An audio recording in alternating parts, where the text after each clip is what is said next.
mundo del cine, la literatura está lleno de historias de grandes amenazas sanitarias, epidemias apocalípticas que nos recuerdan siempre la enorme pequeñez de la raza humana frente al poder de la naturaleza y de cómo inclusive microorganismos millones de veces más pequeños que una persona son capaces de aniquilar a la humanidad. Por ejemplo, en 2019, mira, cosa del destino, unos meses antes de la peor pandemia que hemos vivido recientemente, la de COVID, se publicó una novela llamada así, Pandemia, del francés Franck Tillier. La historia inicia con la sospechosa muerte de 3 cisnes en el norte de Francia, causados por una enfermedad desconocida que de pronto se transmite a las personas. Amandine Guérin, investigadora del Instituto Pasteur, debe unirse a los policías Franck Charcot y Lucille Genebert para encontrar las causas que están detrás de la pandemia y como un buen thriller policíaco da un giro inesperado y termina estando relacionado este virus con el tráfico de órganos.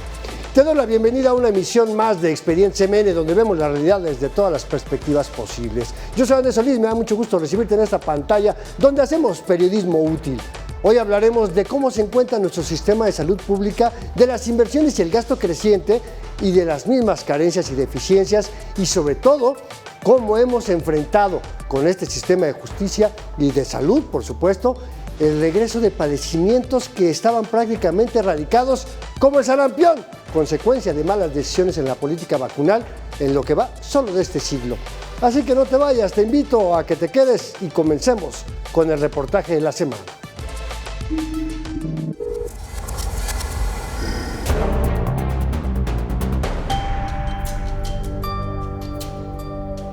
Rebeca nunca imaginó ver así al Instituto Nacional de Cancerología. Cuando llegó en 2018 como estudiante, el hospital operaba con estándares de primer nivel. Hoy, tras recortes multimillonarios, trabaja entre carencias que ponen en riesgo a los pacientes. Escasean insumos básicos para canalización, lo que expone a infecciones letales. Ese equipo se debe cambiar cada 72 horas. Hace como un año mandaron un escrito y se va a cambiar cada 7 días. Y hace como 3 meses se va a cambiar cada 10 días. De forma recurrente falta Trastuzumab, un medicamento vital para mujeres con cáncer de mama, con un costo de 51,000 pesos mensuales. Muchas, sin recursos, se resignan a morir. Hay muchísimas personas que no tienen el dinero para comprar cada 21 días 50,000 pesos de medicamento y pues deciden mejor irse a morir a sus casas. En 2024, los 16 institutos nacionales especializados recibieron 40,819 millones de pesos. En 2025, el presupuesto cayó a 27,798 millones. Para 2026 se prevé un repunte a 30,010 millones, aún 10,000 millones menos que en 2024. El INCAN refleja la misma tendencia. De 3,200 millones en 2024, bajó a 2,042 en 2025 y apenas subirá a 2,233 en 2026. Los otros 15 institutos llegarán a 2026 con más recursos que en 2025, pero con déficits de hasta 33% frente a 2024. La presidenta niega recortes y carencias. No hay recorte. Salud es de las áreas o de los sectores que más aumento presupuestal tiene. Sin embargo, una tarjeta oficial del INCAN admite la falta de medicamentos, mantenimiento y equipos sin reemplazo y promete atender las 2 versiones oficiales opuestas. Rebeca advierte que, sin reconocer ni atender el problema, la crisis continuará. Me siento mal de saber que son mentiras, de tener que poner mi cara de, pues todo está bien, pero realmente saber que el sistema de salud está por los suelos. Mega Noticias, Abel Martínez. Ya lo escuchaste, cada año el gobierno en turno presume siempre un crecimiento importante del gasto en salud, que hay más dinero para que no falte nada, eso siempre dicen. Sin embargo, en los hechos, este incremento presupuestal no alcanza a resolver ni el desabasto de medicamentos e insumos, ni tampoco resuelve las fallas en la atención, y menos alcanza para llegar a los mínimos estándares que este gobierno incluso prometió.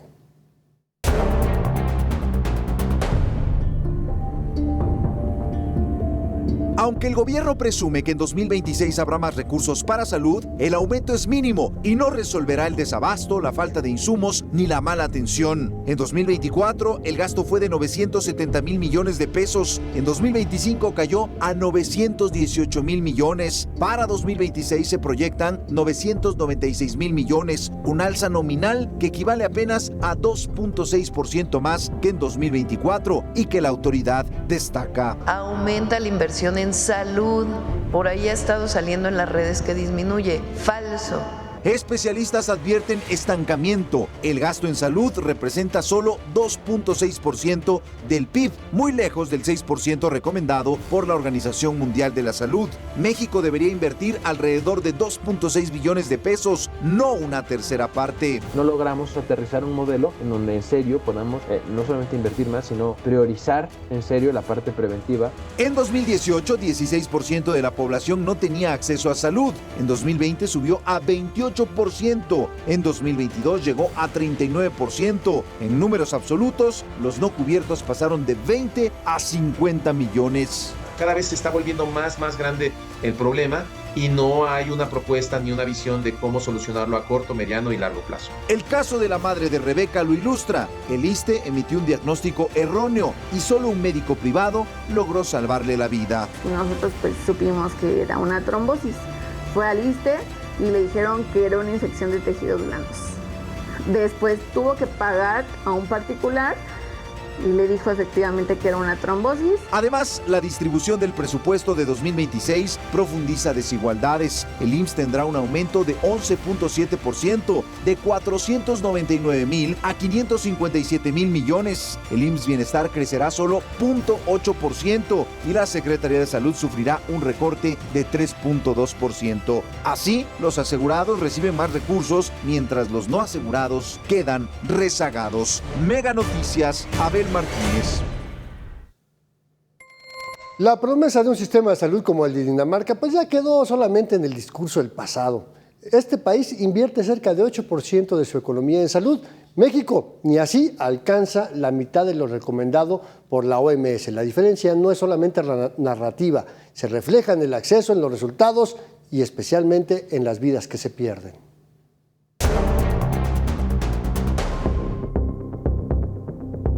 La promesa de un sistema de salud mejor que el de Dinamarca se ha desvanecido. Dinamarca invierte cerca del 8% de su PIB en salud, México menos del 3%. La brecha fiscal es estructural. Allá se sostienen servicios públicos robustos. Aquí se opera con recursos crónicamente insuficientes. Efectivamente, en un país donde la recaudación de los impuestos es solamente del 18% del Producto Interno Bruto, no lo vas a lograr. Dinamarca tiene una recaudación del 50% del Producto Interno Bruto. Entonces, la gente paga impuestos porque sabe que los servicios de salud son buenos. Las diferencias se reflejan en los resultados. La esperanza de vida es de 81 años en Dinamarca y 75 en México. Las muertes evitables ascienden a 167 por cada 100,000 habitantes en Dinamarca frente a 366 en México. Se cumplió el compromiso de cobertura universal de salud y ya lo otro, pues de tener un sistema de salud de primer nivel, pues evidentemente yo creo que nadie se lo creyó. En México la crisis sanitaria se profundizó entre 2018 y 2022. La población sin acceso a servicios creció 150%, de 20.1 a 50.4 millones. El retroceso es mayor en Oaxaca, Chiapas, Guerrero e Hidalgo. Incluso la Ciudad de México perdió 2.7 millones de personas con acceso a salud. A lo mejor, pues sí tengo derecho a ir a la clínica, pero en la clínica no hay medicamento o hay que hacer mucha cola. La eliminación del Seguro Popular, el desabasto y la pandemia dispararon los gastos catastróficos 90%, el nivel más alto desde 1992, según la revista The Lancet. El Instituto de Salud para el Bienestar fracasó en compras y suministro, incluido el oncológico. Tras su desaparición, el IMSS Bienestar asumió funciones sin resultados comprobables. Puso al INSABI y el INSABI pues fracasó y entonces ahora le avientan toda la carga al IMSS de nuevo y pues obviamente eso no va a tener un buen resultado. Con estos indicadores, México permanece lejos del modelo danés. El propio secretario de Salud, David Kersenovich, admitió que el sistema no necesariamente será como el de Dinamarca, pero se buscará fortalecerlo para que sea sólido y duradero. Un objetivo todavía en desarrollo. Mega Noticias, Abel Martínez. Pues ese asunto más bien ya lo tomamos como a chacota, lo de Dinamarca, porque la verdad es que jamás vamos a tener un sistema de salud como el de los países del primer mundo y por muchas cosas, inversión, población, acceso a tecnología, cultura, ¿no? Porque en esos países del primer mundo es más fácil que una persona acuda al médico en otras circunstancias y además no todos esos países tienen sistemas públicos de salud. Eso es una gran diferencia. Pero pues aquí nos vamos a seguir riendo de ese asunto del sistema de salud como el de Dinamarca. Bueno, este es el panorama general del sistema de salud en México, pero justamente hablábamos en la introducción de esta emisión de expedientes del riesgo que ha venido dejando las deficiencias en el sistema de salud y está en un tema que parecía que estaba en el pasado, el sarampión, el regreso del sarampión. Y hay estados donde la situación se está poniendo cada vez más peor, ¿no? Si es que podemos decir más peor, porque ya es una redundancia. Y para platicar un poquito sobre este tema, le doy la bienvenida y me da mucho gusto saludarte, mi querida colega Lisbeth Leite desde Mega Noticias, Tuxtla Gutiérrez, uno de los estados más pobres del país, con los peores sistemas de salud, Lisbeth, y que además enfrenta una crisis en materia de sarampión. Bienvenida, qué gusto saludarte. ¿Qué tal? Muy buenas tardes. Es un gusto saludarles desde la entidad chiapaneca y sí, lamentablemente los casos de sarampión aquí en nuestro estado van en incremento. Esto de acuerdo a los datos oficiales y también lo que puede percibirse a través de las noticias, de las redes sociales, en donde se ha informado incluso la suspensión de clases en esta última semana en diferentes municipios derivado de casos confirmados de sarampión. Sin embargo, mencionar que datos oficiales de la Secretaría de Salud Federal informan que la entidad acumula hasta este 13 de febrero 299 casos confirmados de sarampión en lo que va de este 2026, así como más de 478 casos desde el inicio del brote, que fue en febrero del año pasado. La Secretaría de Salud Estatal explicó que la mayoría de los casos se registran en los municipios indígenas de la región Altos, aunque hay presencia en 52 municipios, entre ellos en la región metropolitana. Estamos hablando de la ciudad capital. Hasta la fecha, de acuerdo a las autoridades, se han aplicado 1,042,454 dosis. Estas vacunas, por supuesto, las brigadas han ingresado a zonas de difícil acceso. Y es que también mencionar este panorama que se presenta en la entidad chiapaneca derivado de la dispersión territorial. Desde hace muchísimos años es difícil que comunidades de gran rezago que se encuentran muy alejadas tengan los servicios médicos. Tienen que ir hasta las cabeceras municipales y eso representa, por supuesto, un gasto extraordinario para las familias, como mencionabas tú, que desafortunadamente pues no cuentan con los recursos suficientes. En este sentido, Chiapas se posiciona como la segunda entidad con más casos de sarampión, solo por debajo de Jalisco. En el reporte diario hasta esta fecha, es decir, hasta este 13, se ha notificado un nuevo caso. Sin embargo, como te mencionaba anteriormente, en la última semana se han informado de la suspensión de clases en municipios como Comitán o Berriozábal por casos positivos de sarampión. Esto pese a que ambos municipios están ubicados en regiones completamente diferentes, alejadas, lo que podría traducirse que el sarampión pues se ha propagado a gran parte de la entidad chiapaneca. El panorama que se presenta con estos datos oficiales y también esto que te platico respecto a la dispersión territorial en nuestro estado, en donde desde hace muchísimos años es muy difícil llevar los servicios médicos al total de la población, que es de más de 5,5 millones aquí en nuestro estado de Chiapas. Y esta parte me llama muchísimo más la atención, Lisbeth, porque justamente esta enorme dispersión de estas comunidades muy apartadas, que a veces son hasta caseríos de 5 o 6 casas que son familiares, algunas tienen que inclusive navegar en lancha, ir en cayuco para poder llegar a una cabecera municipal donde, Lisbeth, no tienen garantía de encontrar un centro de salud que siquiera esté abierto. Exacto, o que tengan los medicamentos básicos, porque es una denuncia que frecuentemente nos hacen llegar, incluso aquí en la ciudad capital, en donde no todos los hospitales, esto ha sido un panorama de al menos los últimos 7 años, en donde no hay abasto de medicamentos, en donde tampoco hay aparatos, y esto lo tienen que solventar las mismas familias. Aquí en la ciudad capital, en donde vienen a los hospitales más importantes, pero muchos de ellos no viven aquí en Tuxtla Gutiérrez, muchos de ellos están a 8 horas de distancia. Imagínate lo complejo que se torna esta situación. No, bueno, no solamente me lo imagino, conozco bien Chiapas, Lisbeth, y sí es un tema muy complicado. Además, un estado cuna de mentes pensantes, cuna de médicos famosos de este país, y está en estas condiciones. Lisbeth Leite, qué placer platicar contigo. Gracias por este reporte tan completo de una situación que no se nos puede olvidar, que es la del estado de Chiapas. Gracias y espero verte aquí próximamente en Expedientes. Muchas gracias, estamos pendientes. Y vamos rápidamente a la información de lo que está sucediendo en otros estados, porque, por ejemplo, las campañas de vacunación, ya decíamos, Jalisco es el estado donde más casos se han reportado de sarampión y donde hay una intensa campaña de vacunación. Vamos a ver la historia. México intensifica a contrarreloj la vacunación para frenar el brote de sarampión que ahora tiene a Jalisco como el nuevo epicentro de contagios en el país. Aunque en 2025 Chihuahua concentró la mayor cantidad de casos con más de 4.400 contagios, en los últimos 3 meses la alerta se trasladó a Jalisco, que ya casi triplica los 663 casos que había registrado durante todo el año pasado.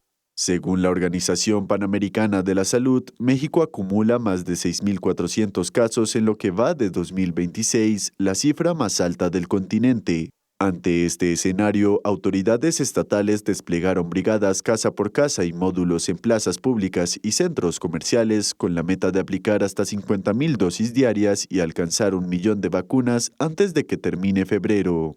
César Augusto Domínguez, director de Evidencia e Inteligencia en la Secretaría de Salud de Jalisco, declara: Las que son más difíciles de controlar son precisamente las variables sociales. En la medida en la que la población acceda a la vacunación, esto se va a acabar mucho más rápido. La estrategia busca elevar la cobertura al 95% en momentos en que Guadalajara se prepara para recibir visitantes por el Mundial de Fútbol de 2026. No obstante, el brote también ha evidenciado fallas previas en las campañas de vacunación y problemas de disponibilidad del biológico. El hecho de que las coberturas de vacunación durante un tiempo prolongado no hayan estado llevándose a cabo y no se hayan completado, pues nos va dejando una bolsa de susceptibles que al correr del tiempo, pues evidente es una cantidad importante de personas que pueden enfermar y transmitir la enfermedad. Autoridades insisten en que hay vacunas suficientes, pero advierten que el control del brote dependerá de que la población acuda oportunamente a vacunarse.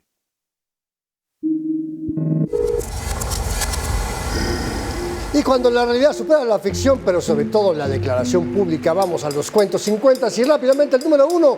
Para 2026 el gobierno federal presume un gran incremento en el gasto en salud. Como siempre dicen, ya te dije, es un presupuesto histórico, siempre es su frase consentida. Bueno, esto siempre dicen, ¿pero qué crees? Como siempre, pues dicen verdades a medias y la manipulación de la información pues es su deporte favorito, porque efectivamente hay un incremento en el gasto total del sector salud, pero le van a inyectar más dinero a su modelo llamado IMSS-Bienestar.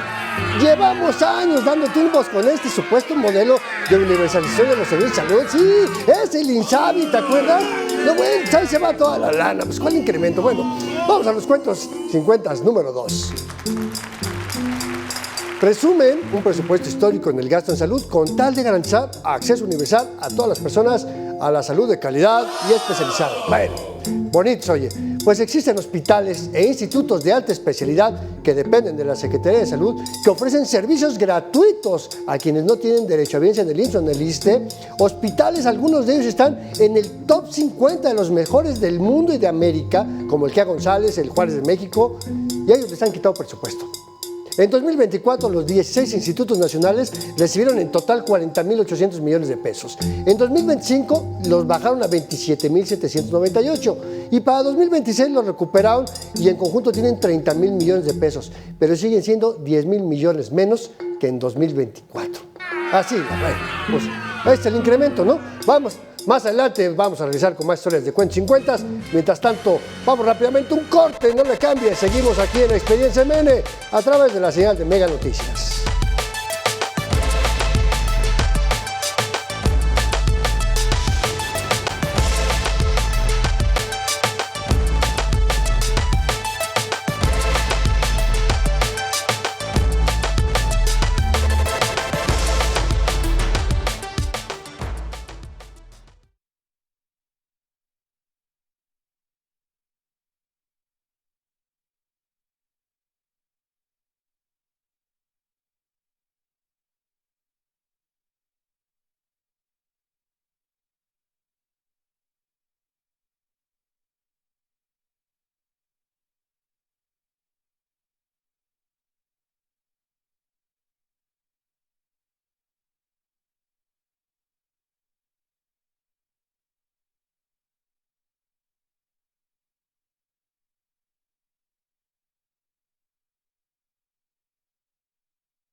Seguimos en Expedientes hablando del tema de salud y ahora el impacto que tiene con el regreso de enfermedades que aparentemente habían sido erradicadas como esta, el sarampión.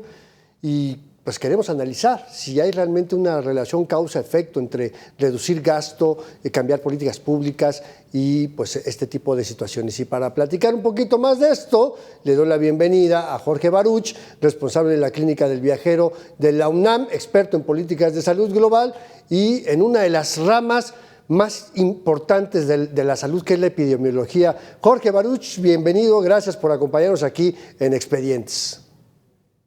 ¿Qué tal? Muchas gracias, saludos al auditorio. Gracias. Oye, primero explícanos un poquito esta parte de esta especialización de la medicina que es la epidemiología. ¿Qué hacen los epidemiólogos y por qué es importante ponerles atención?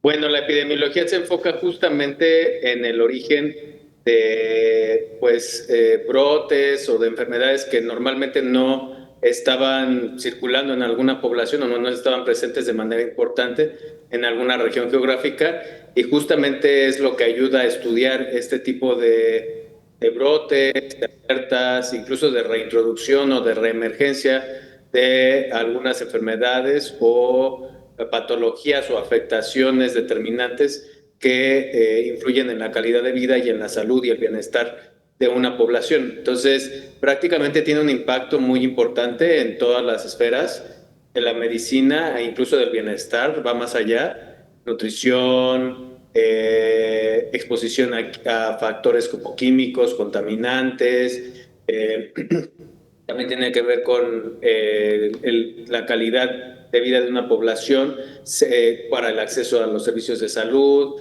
a los parques, a los servicios urbanos, que tiene mucho que ver con nuestro bienestar biopsicosocial. Fíjate que, bueno, ahora sí como buenos periodistas aquí en Expedientes, pues somos expertos en absolutamente nada, por eso convocamos a quienes sí saben de este tema, y es que esta parte de la epidemiología, como bien la explicas, pues también tiene que ver con inclusive las infecciones intrahospitalarias, ¿no? O el riesgo de, como dices, ir a un parque público donde no hace la limpieza pues que debiera haber, donde no hay agua potable, pues ahí hay riesgo de que pueda generarse algún tipo de infección o de bacterias o de virus o de cualquier otro bicho que nos pueda provocar una enfermedad. Y entonces, ¿esto cómo tendría que estarse viendo, Baruch, desde la política pública para que efectivamente la epidemiología pues ayude al modelo de prevención? Bueno, sirve para muchas cosas, por ejemplo, para diseñar programas de vacunación y prevención, para detectar brotes, para evaluar políticas de salud, para planear servicios médicos y también para prevenir enfermedades crónicas y transmisibles. Entonces, tiene un impacto, si ustedes pueden ver, muy amplio. Hay diferentes tipos de epidemiología. Está la descriptiva, que describe pues la distribución de una enfermedad o una afectación, la analítica, que busca los factores de riesgo y las causas, la experimental, puede llegar a estar involucrada en evaluar intervenciones, ensayos clínicos como los que estuvimos viendo en COVID, en las vacunas de COVID, por ejemplo, y la molecular, que pues básicamente integra la genética y la biología molecular para también predecir ciertos patrones o incluso determinar ciertas afectaciones que influyen más por raza, por ejemplo, por región geográfica. Y entonces, ¿qué, desde tu experiencia, qué falló o qué ha fallado en este país? Porque hasta se supone que hay una Dirección General de Epidemiología en la Secretaría de Salud, que hasta su vocero, que hoy es secretario de Salud en Sonora, no sabemos qué hace allá, ¿no? Pero era el que todos los días hablaba con el subsecretario de Salud sobre la pandemia de COVID-19. ¿Qué ha fallado como para que ahora estemos enfrentando otra crisis sanitaria, otra crisis epidemiológica con el tema del sarampión? Bueno, básicamente las fallas en los programas de vacunación a nivel global con respecto a sarampión, específicamente en la región de las Américas, pues se dividen en 7 grandes rangos, por así decirlo, si lo queremos ver así. Uno de los más importantes a nivel de las Américas, es la interrupción de los servicios de salud por la pandemia de COVID-19, ¿no? Entonces esto aumentó cortes o grupos completos de niños sin ninguna dosis de vacunación contra sarampión y otras enfermedades, o incluso sin completar esquemas justo por esta interrupción de las campañas de vacunación propias de la pandemia de COVID-19. Y esto se ve reflejado prácticamente en toda la región de Norteamérica, que es la última que está perdiendo esta certificación en el mundo, con respecto a que fue la que más tiempo duró libres de circulación de sarampión. La otra muy importante fue que tiene que ver también con la pandemia, cuando se estaba retomando ya la actividad, es la saturación y el rezago de vacunación en los centros de salud. El rezago de 2 años de estar de manera intensa interrumpiendo los servicios por el COVID-19, y luego pues viene también la ola de personas que quieren retomar todos estos servicios de medicina preventiva y la saturación de estos servicios, ¿no? La otra, que es la tercera, sería la desinformación y la desconfianza en las vacunas, que esto también ha abonado en la región a disminuir las coberturas vacunales. Esto es ya por parte de la sociedad civil, como tal, las comunidades. También otra importancia fue la falta de seguridad, ¿no? De la percepción del riesgo, de por haber ya eliminado el sarampión desde alrededor del 95, y que ya no circulaba el sarampión en México prácticamente a partir del 2002. Entonces, la falsa percepción de seguridad que la población tenía o tuvo por décadas, pues también hizo que bajaran las coberturas. La quinta, pues la inconsistencia en el seguimiento y registro de esquemas. Y la sexta, la migración y la movilidad de la población, que también influye mucho porque México es parte del principal corredor migratorio a nivel mundial. Entonces tenemos un flujo de personas muy importantes que no solamente provienen de los estados de la República, sino también de otros países cercanos a nosotros. Pues las dificultades estructurales de las campañas, ¿no? Que porque también tiene que ver mucho que se interrumpieron las semanas nacionales de vacunación y las campañas de vacunación de casa en casa, ¿no? Entonces, eso también tuvo mucho que ver. Oye, ¿y qué estamos resolviendo el problema con esta crisis del sarampión solamente saliendo a vacunar? ¿Es suficiente? Sí se está abordando el problema, porque pues una parte importante es que a partir del 2024 se reactivaron las semanas nacionales de vacunación. Eso es muy importante porque estuvo comprobado que décadas antes de que se eliminaran los casos de sarampión en México, estas semanas nacionales de vacunación ayudaron mucho, y estas semanas nacionales tienen el componente de vacunación de casa por casa, que es muy importante. Y por otro lado, en estos momentos estamos ya, pues tenemos una gran cantidad de stock de emergencia, incluso de seguridad, de vacunas contra sarampión, afortunadamente. Entonces esto nos da la capacidad de que si la población es proactiva con la vacunación del sarampión, pues tendremos dosis suficientes para poder proveerle a la población y a las comunidades de estos recursos valiosos, ¿no? Como son las vacunas del sarampión. Pero yo creo que mucho también pasa de revolucionar las campañas de comunicación social que van dirigidas a la comunicación de los riesgos. Porque si nos fijamos, básicamente la población que vivió pues libre de sarampión es la población de la generación millennials. O sea, los millennials somos los que tuvimos ese beneficio de que se haya eliminado el sarampión prácticamente desde que muchos de los millennials estaban naciendo o incluso en sus primeros meses y años de vida, y gracias a esto pudimos sobrevivir libres de sarampión.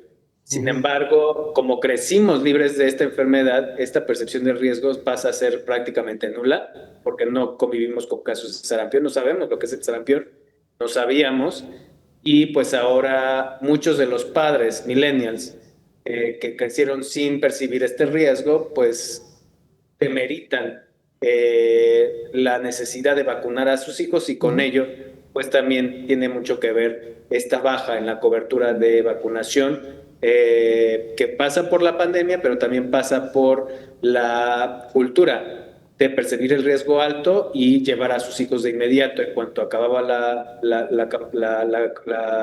pandemia de COVID, a reactivar estos esquemas y actualizarlos. Oye, ¿qué tanto pudo haber cambiado también nuestro sistema como seres humanos, que también el cuerpo se hiciera más o menor vulnerable ante una enfermedad que ya no conocía? ¿Eso también puede ser posible?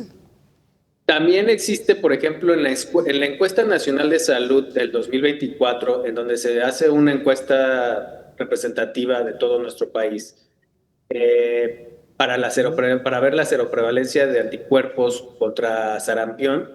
Una de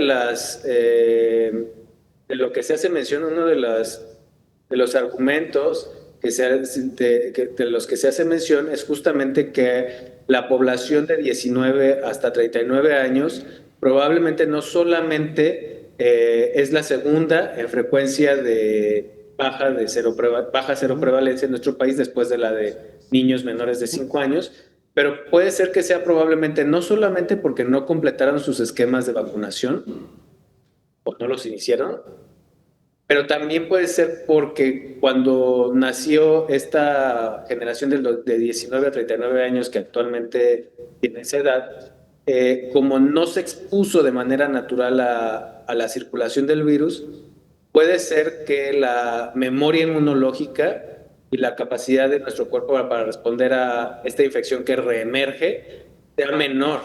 Entonces esta también es una teoría que se está evaluando a nivel de las Américas, porque las Américas son la única región en el mundo que ha logrado eliminarla y sostenerla por tantas décadas.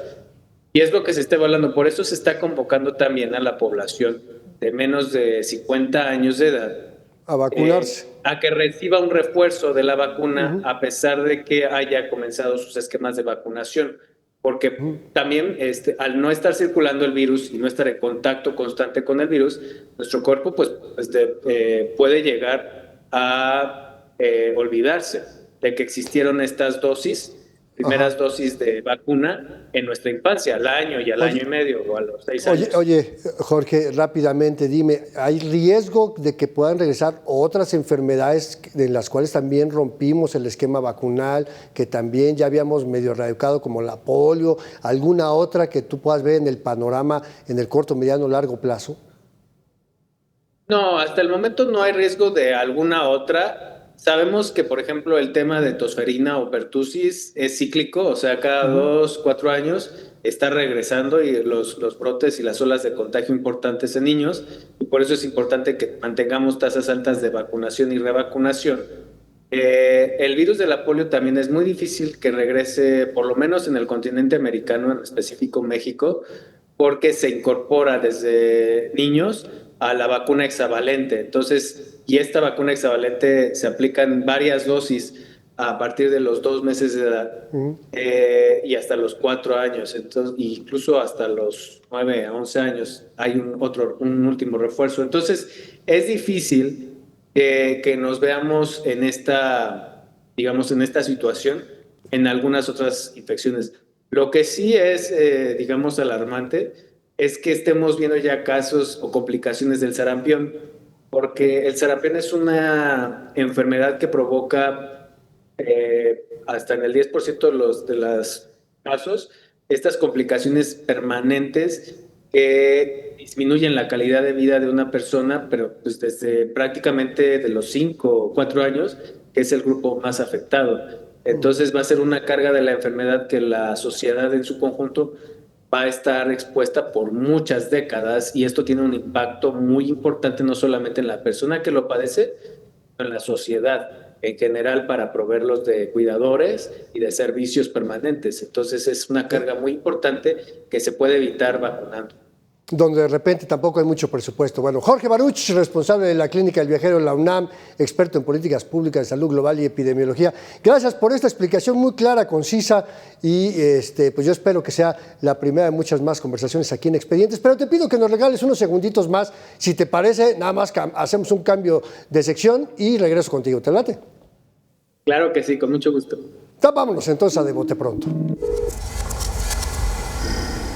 Esta sección se llama De Bote Pronto y la dinámica es muy sencilla. Yo te voy a plantear una idea para que tú me la puedas resumir en una sola palabra. ¿Te late? Ok. Bueno, vamos a intentarlo, ¿no? Si no es una palabra, pueden ser dos. Vamos a intentarlo, a ver. Vamos a la pregunta número 1. En una palabra, la definición de la situación epidemiológica en México. Alarmante. Alarmante. Muy bien, vamos a la número 2. Política pública de arrancar campañas de vacunación cuando ya hay una enfermedad en curso. Esperanzador. Muy bien, esperanzador. Vamos a la número 3. Estrategia de crear modelos de atención a la salud sin pensar en las necesidades de la población.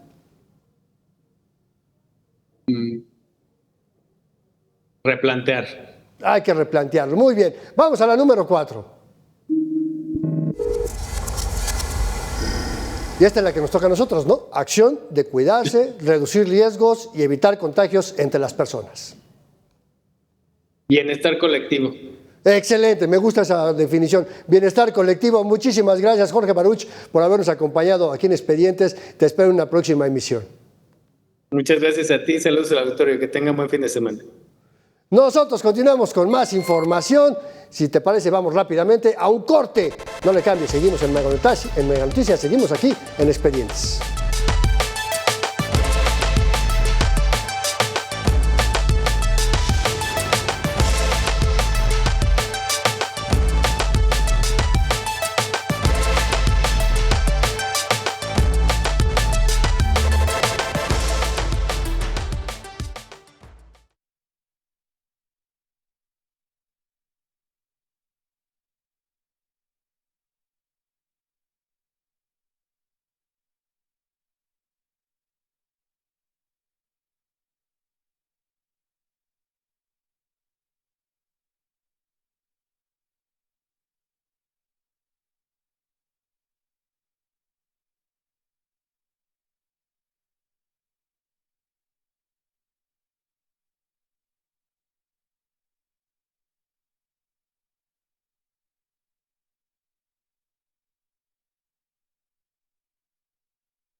Seguimos hablando de salud, seguimos en Expedientes CMN a través de Mega Noticias y vámonos a Zacatecas en nuestro recorrido nacional que siempre hacemos allá.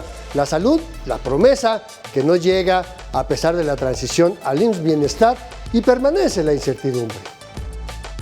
La promesa de un sistema de salud de primer mundo sigue siendo para Zacatecas una utopía inalcanzable. A pesar de que el presupuesto estatal de salud alcanzó máximos históricos durante la transición, la federalización hacia el IMSS Bienestar no ha frenado la caída en el acceso real. El dato más crítico es social. En 2020, cerca de 200,000 zacatecanos carecían de servicios de salud. Para 2023, esta cifra se triplicó a más de 600,000 personas, dejando a la población más vulnerable en un limbo administrativo. Ha sido un proceso que ha generado muchísima inestabilidad a la base trabajadora, no solamente solamente en materia de las prestaciones, de los derechos que nosotros teníamos o tenemos, sino también en el tema de los insumos para trabajar, los procesos de atención. El sistema IMSS Bienestar en Zacatecas enfrenta una explosión de demanda. En 2025 las consultas generales se dispararon a 1.1 millones, un aumento del 56% respecto al año anterior. Esta carga de trabajo combinada con la falta de insumos ha detonado las quejas por negligencia y maltrato ante la Comisión de Derechos Humanos, alcanzando cifras récord. Pero principalmente ahorita nos faltan subespecialistas. Ya nos acaban de autorizar 36, bueno, son 39 realmente, pero seguros 36 especialistas más para nuestras unidades. El diferimiento varía mucho también en la falta de médicos, pero sobre todo nuestra institución afortunadamente hemos logrado consolidar la contratación de especialistas y ahí hemos podido acomodar ciertas citas que se habían perdido por unos días. La transición ha dejado en el desamparo a 300 trabajadores a quienes se les adeudan 51 millones de pesos por la profesionalización, mientras Estado y Federación se echan la bolita. Mientras el discurso oficial presume un abasto superior al 85%, los indicadores técnicos de calidad revelan un colapso en la cadena de suministro, cayendo al 42% de surtimiento efectivo de recetas a principios del 2025. Esto confirma que la estrategia de Megafarmacia ha generado cuellos de botella logísticos. A veces no hay jabón, no hay sanitas, jeringas, agujas, soluciones, antibióticos tampoco no hay. Ahorita estamos mandando a las personas a que compren paracetamol por sus propios medios. Hay mucha escasez de material y recursos y del personal también. En medio de este caos administrativo y financiero, las verdaderas víctimas no son las estadísticas, sino los ciudadanos que mendigan atención médica y la base trabajadora que sin insumos ni certeza laboral intenta salvar vidas con las manos vacías. Luis Ángel González, Mega Noticias. Y efectivamente la población beneficiaria es la que tiene que estar enfrentando esta situación, como en el caso de Baja California Sur, donde las personas usuarias de los servicios de salud son quienes tienen que enfrentar los retrasos, la falta de atención médica y un larguísimo etcétera. De acuerdo con datos del INEGI en Baja California Sur, el Instituto Mexicano del Seguro Social brinda atención a 408,856 pacientes, mientras que el ISSSTE atiende a 101,745 de derechohabientes y el IMSS Bienestar atiende a 160,000 usuarios. Los derechohabientes de las instancias de salud en Baja California Sur presentan diversos retos para una atención médica inmediata y de calidad. Usuarios del Instituto de Seguridad y Servicios Sociales de los Trabajadores del Estado, ubicado en Conchalito, en la ciudad de La Paz, denunciaron que los consultorios permanecen cerrados sin médicos que brinden atención. El consultorio 1 cerrado, en el consultorio 2 no hay consulta. En el consultorio 3 está cerrado, no hay médicos. Ariadna Pico también es una de las afectadas tras no recibir su tratamiento en días y fechas establecidas por parte del área de oncología de la misma institución. Son 12:40, estuvimos esperando desde las 10 de la mañana a mi cita del 8 de enero con el doctor Ceja. No se ha presentado y pues tengo que ir porque si no también se me va a ir el enfermero que me ha estado curando el pecho y pues no me conviene que se me vaya a empeorar la herida. Por su parte, pacientes del Instituto Mexicano del Seguro Social aseguran que la saturación del sistema médico los obliga a esperar meses para la realización de estudios. No, pues vente el 15 de agosto, pero pues ya pagué. Ya a veces me tengo que hacer mejor particular. Que voy acumulando, que voy a familiar, que es. Y el médico familiar me dice que él no es responsable de lo que está haciendo porque lo está teniendo el traumatólogo. Por otro lado, IMSS Bienestar sigue con carencias, pese a que las autoridades informan que el abasto de medicamentos se encuentra en un 90% de disponibilidad. Un número limitado de cirujanos,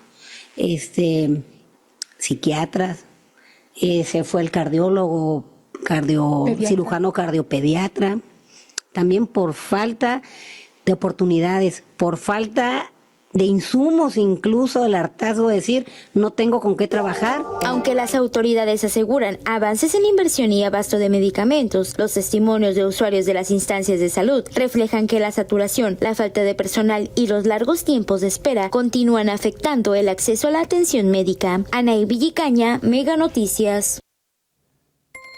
Y en Colima no están mejor, ¿eh? La crisis sanitaria persiste pese al discurso de las propias autoridades sobre supuestas mejoras al servicio.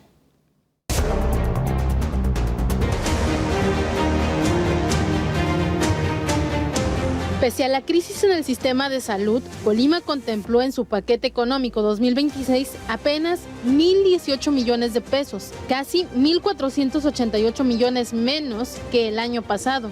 La cifra implica una disminución del 59% respecto a lo autorizado en el ejercicio fiscal del 2025, año que reportó una crisis por desabasto, cancelación de citas, fallas en equipamientos y rezago de especialistas. Claro que todavía hay retos en el sector, pero hemos avanzado en ofrecer más y mejores servicios de atención de la salud, en mejorar el abasto, en mejorar la infraestructura médica y las condiciones del personal del sector salud. No estamos aún en donde nuestro pueblo anhela y merece. Actualmente las autoridades aseguran tener más del 90% de abasto de medicamentos. Sin embargo, este dato contrasta con el aumento de 117% en el gasto familiar para salud en Colima respecto al 2018 en comparación con el año 2024. Esto de acuerdo con un informe de México Evalúa. ¿Qué le decimos a las miles de personas y a sus familias sin seguridad social en Colima que sienten que cada día su enfermedad puede empeorar y no tienen recursos para pagar sus medicamentos y tratamientos? Los casos son evidentes. De acuerdo con la radiografía del desabasto de medicamentos en México, entre el 2021 y 2023 se reportaron 315,491 recetas no surtidas efectivamente para pacientes en el estado. La realidad es que están privatizando la salud, porque si tú tienes un problema no vas a una institución pública de salud, vas a un similar. O miento. La realidad es esa. Y es triste esa realidad. Carla Solorio, Mega Noticias.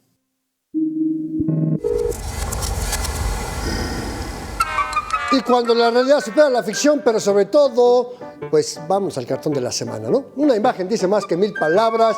Y ya me andaba yo adelantando a los cuentos 50. Mira, cosas que pasan, nos enganchamos. Pero bueno, estamos viendo este bonito cartón del colega Abesey de Monero, del periódico El Debate de Sinaloa. El Debate de Sinaloa. Que le agradecemos mucho que nos haya compartido este cartón.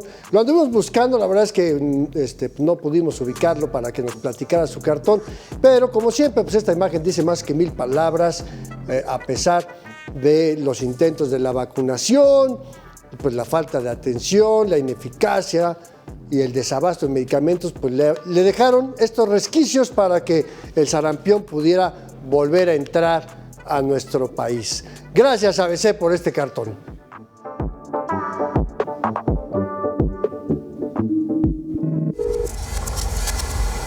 Hasta aquí llegamos a esta emisión de Experiencia MN. Seguimos teniendo un grave problema en el sistema de salud y enfermedades como esta del sarampión que están regresando.